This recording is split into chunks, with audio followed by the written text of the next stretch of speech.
This has to be the stupidest ending in movie and TV history.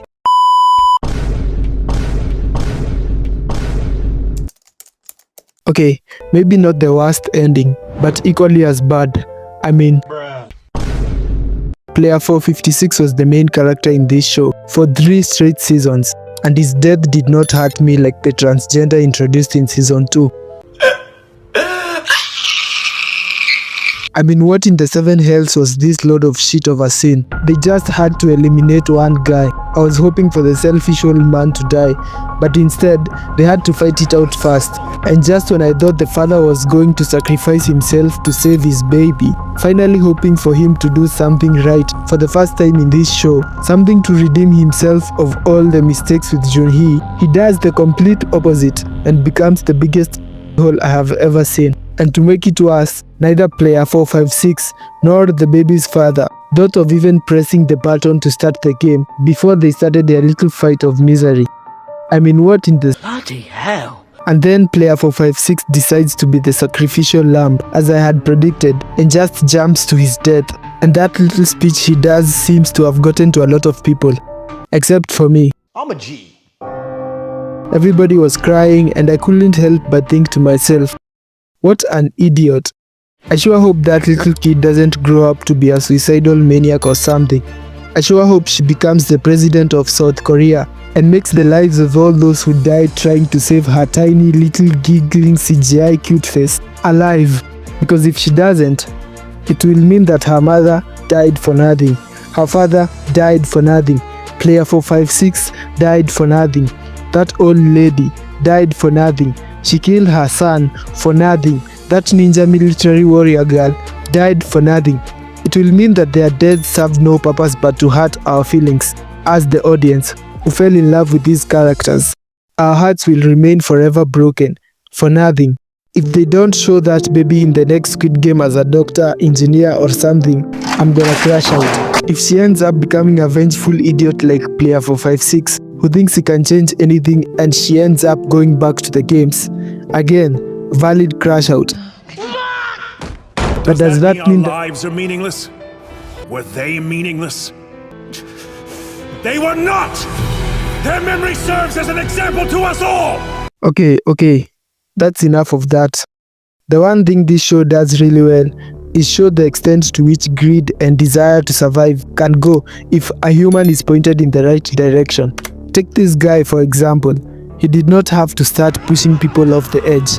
He had already passed, but that wasn't enough. He was deliberately trying to push people off so he could get more money.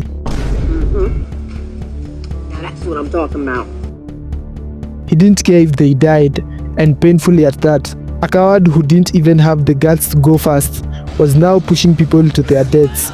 His fate was well deserved. Same with this guy. He has to be the biggest donkey hole I have ever seen.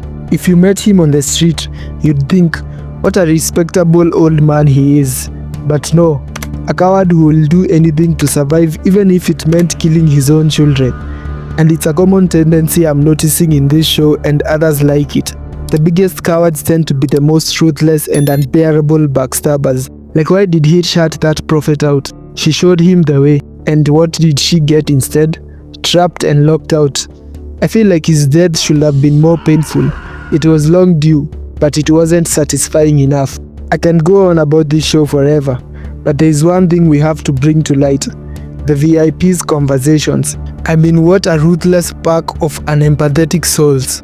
The way they were talking, it's like those people weren't even human to them. I almost cried when I heard that old lady's speech. It was already bad enough that they were enjoying watching people die. But suggesting that a newborn baby be put into the games was utterly inhumane. Even the devil was shocked. Yo! Holy shit, he dead! Why would you do that and then go ahead and laugh about it, betting on the baby? I think the writers of Squid Game were trying to tell us something about how the world works. If you're poor, you have no leverage but yourself. You have to bet everything on yourself completely. Squid Game is actually based on a real-life event that happened in the late 1900s in South Korea, as the country was getting ready to host the Olympics. You can watch the full documentary on Rotten Mango. I'll link it down below. But gosh, wasn't it terrifying? I wouldn't be surprised to hear that things like this happen to this day. But maybe I'm just a little overwhelmed from watching the show. Anyways, let's rank the deaths in this season from least to most impactful. The emotional spectrum. Which death hurt the most? Which hurt the least? Season 3 only. At number 5 we have player 456. I did not expect him to die. I hoped he wouldn't die, but after he crossed the bridge and it was him, the baby and the dad, I just knew there was a possibility of him sacrificing himself for the baby. I just didn't think it was going to happen in such a stupid manner. At number 4 we have Junhee.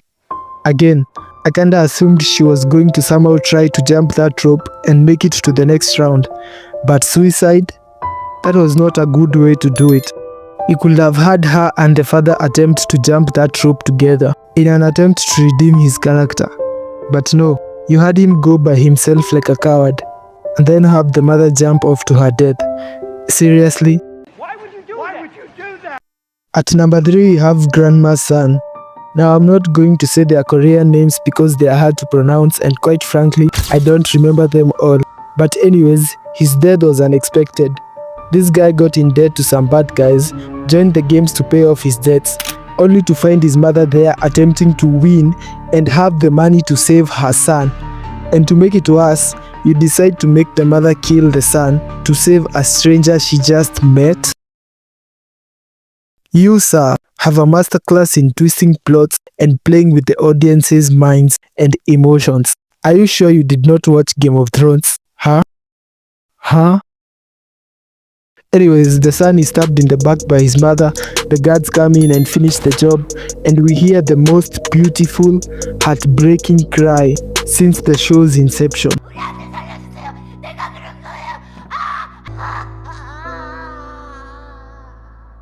Now that little speech that Grandma gave to player 456 is truly emotional, but it doesn't make it less surprising when we see guards walk in and take her lifeless corpse hanging off a bed. Mother and son reunited in death. You do realize that if that son did not have any children, then that was the end of their bloodline. That was it. Just saying, your bloodline needs you to have more kids. Just putting it out there. So Grandma is at number 2. Shocking, heartbreaking death. Some honorable mentions for all the people who deserve to die and the ones who we hoped wouldn't die but ended up earning their deaths. It is our duty and our honor to keep them alive in memory. At number 1 we have the transgender girl. They might have been pushing for something here by putting her in the show, but I absolutely loved everything about this character. She was not a coward, she was a good fighter, she was selfless, putting her life at risk to save Junhee and Grandma. She was a G. Her death really bothered me. I mean, she didn't have to go back and save Junhee, the baby and Grandma. She had already found the exit, but she was selfless, so she decided to go back and save the baby. I feared that something bad might happen to her, and it did, and for the baby's father to be the one to do it, tragic. Justifiable, but tragic. So her death hurt me the most. What are your personal hot takes in season 3? Let me know in the comments down below. Like the video and subscribe.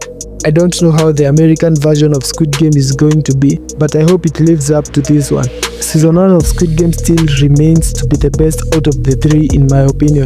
But let me know what you think in the comments down below. If you want to know who will win in a fight between Thor and Doomsday, click the thumbnail on screen right now and I'll see you in the next one. Peace out.